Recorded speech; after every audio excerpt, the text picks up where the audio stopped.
Welcome back, guys. My name is Zach and I'm your strength coach, and today we're going to just focus on one of the reasons of why this society is in such bad shape. Stick around.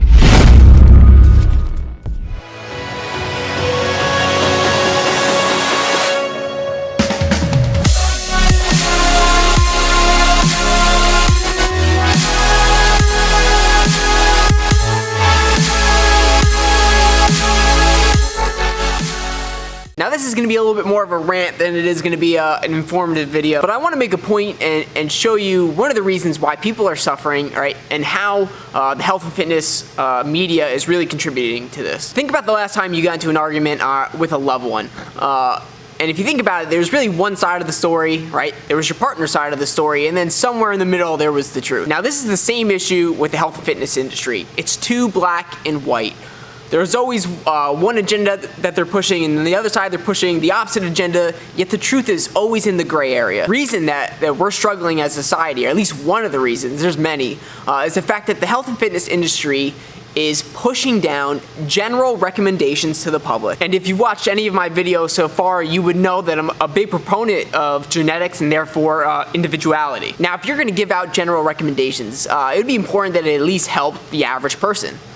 But if you study the research and the work of Dr. Weston A. Price and Roger Williams, you would know that there's no such thing as the average person. It doesn't exist. Now let's take a quick look at a few examples, okay, of how the fitness industry pushes down black and white information, one side or the other, and I'm gonna prove it both ways and show you that it's not true or it can be true. And you can take these examples and see how it can be applied to almost every topic in the health and fitness industry. Example 1.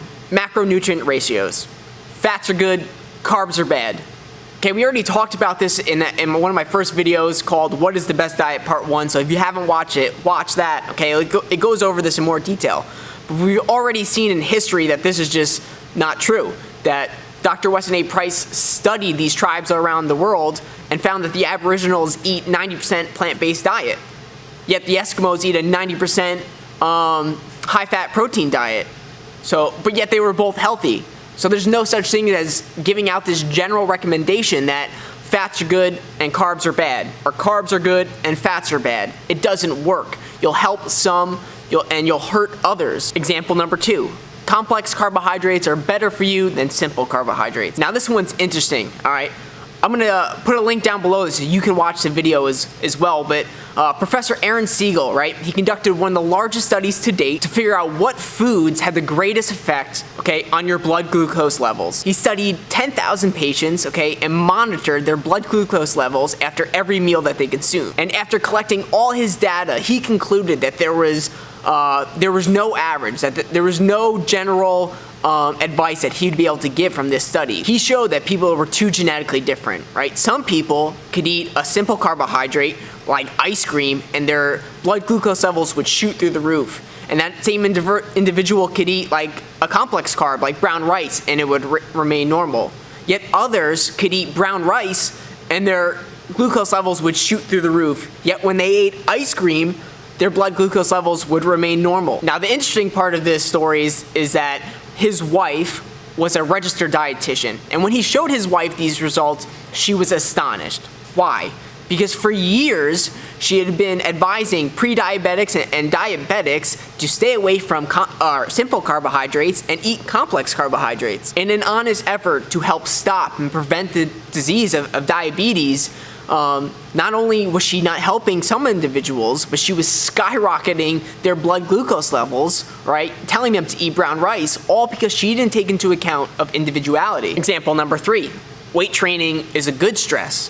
False. Well, it can or can't, right? Weight training is a stress. It can be good or bad, okay? It can be good only if after your weight training session, you're able to bring the body back to homeostasis. If you can't, then it's just a negative stress. If you can, then it's a positive stress. I can prove to you in many instances that someone should not be weight training. You woke up in the morning, you got 4 hours of sleep, stress.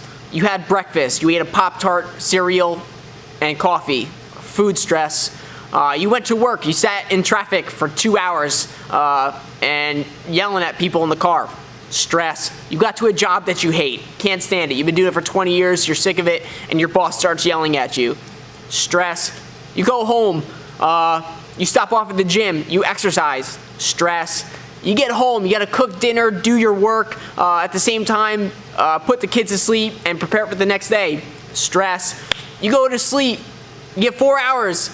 Stress. At what point, right, do you think that you're gonna be able to recover, okay, from that exercise after 16 hours of a stress state? Do you truly think that adding another form of stress, right, weight training, is gonna benefit, all right, your overall health in that situation? That's a question that you should be open-minded about. These are just some classic examples, and we can do this with almost every other topic when it comes to the health and fitness industry. Here's some others. Intermittent fasting is the way we're supposed to eat. Breakfast is the most important meal of the day. Everybody should be deadlifting. You should never long distance run. Sprinting is the best thing for you. You should never eat red meat. When squatting, don't let your knees go over your toes. Ass to grass is the only way to squat. These are just a few of the many, right, general recommendations that are being pushed down from the health and fitness industry, from strength coaches, from nutritionists, and on every one of them, I could prove to you that general advice will probably do them some good, and to others, it's going to have the complete opposite effect, that it's going to hurt them. You have to understand that individuality doesn't sell, okay, and that the information that's being pushed down to you, okay, is not the truth. It's important to, one, take everything with a grain of salt, okay, because someone is most likely trying to sell you something. Two, be open-minded. Don't be so black and white on subjects. I guarantee you there's always going to be some gray area where the truth really lies. Three, you need to experiment. Right? There's no one on this planet that can just give you all this information, okay? Tell you the right diet plan, the right macronutrients, the right foods for you, the right exercise program. This is stuff that you need to experiment. You have to listen to your body, okay? And then make your conclusions from that. So I hope you enjoyed the video, all right? If you did, all right, please consider subscribing, leave a comment down below, like and share, all right? Let me know some other myths that you think are going on in this fitness industry. All right, but hopefully you're one step closer to learning how to thrive. Peace.